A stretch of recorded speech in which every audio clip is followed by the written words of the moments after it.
현재 초1 여아이고 엄마표 영어로 4년째 영어 영상 노출을 해주고 있어요. 근데 회화는커녕 주인공 이름이 뭐냐고 물어봐도 모르고 줄거리도 전혀 엉뚱하게 해석하더라고요. 맥락에서 이해하는 것이 아니라 자기가 해석하고 싶은 대로 해석해버리는 그런 과정을 지금 4년째 영어 영상을 노출해주고 있는 상황에서 지금 겪고 계시다면 얼마나 갈등이 많으실지 참 이해가 돼요. 영어 영상 노출 시간이 하루에 한두 시간 정도라고 말씀을 하셨고, 뭐 아주 간단한 생활 영어 정도는 좀 도와주시는 것 같아요. 영어 인풋에도 큰 발전이 없으니 미칠 것 같네요. 여태껏 해왔던 게 다 무용지물인 것 같아서 좌절스럽기도 하고요. 이럴 때 드는 생각이 역시 머리가 똑똑한 애들만 성공하는 건가 하는 생각이 들어요. 이런 경우는 어떻게 해야 될지, 오랫동안 영어를 노출해줘서 그런지 영어에 대한 거부감은 없지만 잠자리 독서로 영어책 읽어주면 바로 딥슬립 하기도 하고 듣고 있기도 하고요. 영어책 읽어주면서 설명해 달라고 해서 가끔 해주기도 합니다. 4년 동안 노출해졌는데 이해도 읽기도 말하지도 못해요. 주변에서는 학원 보내라는데 저는 엄마표로 끝까지 성공하고 싶거든요. 경제적인 문제 때문에도 그렇다고 말씀하셨는데 이럴 땐 대체 어떻게 해야 될까요? 라고 이렇게 물어보셨어요. 굉장히 답답한 마음이 크실 것 같아서 그냥 제가 영상으로 좀 답변을 드리려고 합니다. 초1이고 엄마표영어로 4년째 영어 노출이 됐다고 하셨는데 만 3년인지 4년인지는 모르겠으나 상당히 오랜 기간 영어를 영상을 노출을 해 오신 것 같아요. 근데 제가 항상 이제 유아들의 엄마표 영어에서 좀 드리는 말씀이 있죠. 이게 시간이 굉장히 오래 걸린다라는 이게 뭐 단점은 아니고 당연한 사실을 여러분들이 또 꼭 좀 기억하셨으면 좋겠다. 제가 이런 말씀을 좀 많이 드렸을 거예요. 왜냐하면 이제 초등에 들어와서 혹은 심지어 초등 고학년에 시작한 아이들은 이제 여러분들이 굳이 이 영어 습득의 단계를 책 레벨로 따진다라고 하신다면 단계가 빨리빨리 올라갈 수 있어요. 초등학생들을 제가 가르쳐 봤기 때문에 알고 있습니다. 근데 이제 유아에 시작하는 경우는 이렇게 좀 오래 걸리는 경우들이 굉장히 많다. 그러면 이제 여러분들이 자주 보시는 SNS나 책 쓰신 분들, 이거 아이들 어떻게 된 거냐 이렇게 말씀을 하실 수도 있는데 뭐 여러 가지 요인들이 있겠죠. 아이의 특유의 이제 영어 지능도 뭐 영향을 미칠 것 같아요. 이제 언어 지능이라는 것이 모두에게 다 있는 것은 아니잖아요. 말을 알아듣고 말귀가 좀 빠른 아이들이 있잖아요. 이제 우리말도 그렇잖아요. 그렇기 때문에 영어 노출만 단순히 했다고 해서 모든 아이들이 영어를 바로바로 습득을 한다? 이거는 좀 아닌 것 같아요. 하지만 어쨌든 이제 너무 일찍 시작하는 경우에는 아이가 특별히 좀 언어 지능이 있거나 그리고 이렇게 성격도 조금 이렇게 말하는 걸 좋아하는 친구들, 그런 친구들이라면 이렇게 회화로도 많이 아웃풋이 나오기도 한다. 그런데 이제 문제는 여기서 말해줘도 줄거리도 엉뚱하게 해석한다고 말씀을 하셨는데 제가 여기서 궁금한 것은 매번 그러는지가 좀 궁금하기는 해요. 뭐 3, 4년 정도 노출을 했으면 아주 기본적인 일상 회화는 아마 알고는 있을 거예요. 단지 이제 엄마가 물어보시는 부분이 아이가 조금 알만한 부분은 안 물어보실 것 같거든요. 조금 내용에서 약간 좀 어려운 부분 이런 거 아무래도 좀 확인하고 싶으셔서 물어보실 텐데 그러면 초등학교 1학년 아이의 언어 수준이라는 것이 그렇게 여러분이 생각하는 것만큼 높지가 않습니다. 여러분들이 하도 이렇게 잘하는 친구들을 많이 보셔서 그렇지 저는 이제 좀 평범한 친구들 많이 봤잖아요. 초등학교 1학년도 애기거든요. 그래서 우리말로도 자기 이야기 뭐 술술 잘 말하는 아이들 그렇게 흔하지 않습니다. 만약에 그런 아이가 있다면 우리말로 그렇게 술술 말한다고 하더라도 굉장히 좀 학교에서도 인정받고 뭐 똑똑하다 이런 얘기 좀 들을 거예요. 그렇기 때문에 영어로 이렇게 조금 이제 언어 능력이 좀 떨어지는 것 같다라는 것은 사실은 이 시기에 단정적으로 말하기는 좀 어려울 것 같아요. 게다가 유아 때 이렇게 이제 그림책도 보고 영어 영상도 본 친구들은 우리가 처음에 원했던 게 이제 아이들에게 문법을 가르쳐 줘가지고 정확하게 해석하는 거를 가르쳐 준 게 아니잖아요. 애초부터. 그렇고 우리가 그림책을 읽어줄 때에도 사실은 독자의 해석 방향이 다 다양한 것이기 때문에 정확한 의미는 모르더라도 아이 나름대로 책 속에서 자기가 해석하고 싶은 대로 해석해 버린다고 말씀을 하셨는데, 아이가 느껴지는 그 그림책의 어떤 그런 정서적인 측면에서 나름 아이 스스로 해석을 할 수도 있다고 저는 생각을 합니다. 심지어 그림만 있는 그림책도 있잖아요. 여러분 알고 계실지 모르겠는데, 네, 그래서 일단 엄마의 마음을 이해를 못해서 이렇게 말씀을 드리는 것도 아니고 마냥 낙관적으로 얘기하고 싶어서 이렇게 말씀드리는 것은 아니에요. 그러나 초등학교 1학년 아이들에게는 영어의 아웃풋이 그렇게 쉽게 나타나지 않을 수도 있다 라는 점을 그냥 다시 한번 이제 강조를 해드리려는 것일 뿐이고요. 실제로 아이가 언어력이 많이 딸리는 건지는 우리말 이제 상황을 좀 많이 보셔야 될 것 같아요.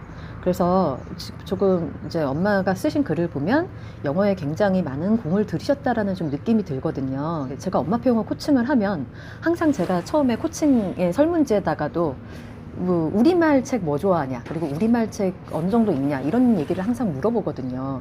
그렇기 때문에 그런 어떤 배경이 없기 때문에 제가 여기서 뭐라고 말씀을 드려야 될지는 잘 모르겠어요. 단지 그런 부분을 제가 고려해서 말씀을 드린다라는 것은 그것이 굉장히 중요하다라는 것을 여러분들이 좀 기억을 하셨으면 좋겠고요. 이제 조금 제가 영상 답변을 드리고자 했던 가장 큰 이유는 영어 인풋에 큰 발전이 없으니 좀 미칠 것 같다, 이렇게 좀 표현을 하셨어요. 이제 솔직한 마음을 표현을 해주셔서 감사하고, 이런 분들이 아마 이 글을 쓰신 분뿐만은 아닐 거라고 저는 생각을 해요. 그러니까 이게 엄마표 영어라는 것이 참 너무 좋고 저도 너무나 권할만 하기 때문에 여태까지 이 일을 해왔지만, 이것이 뭐 내 인생을 좌우하는 절대적인 것이다라고는 저는 생각하지는 않습니다.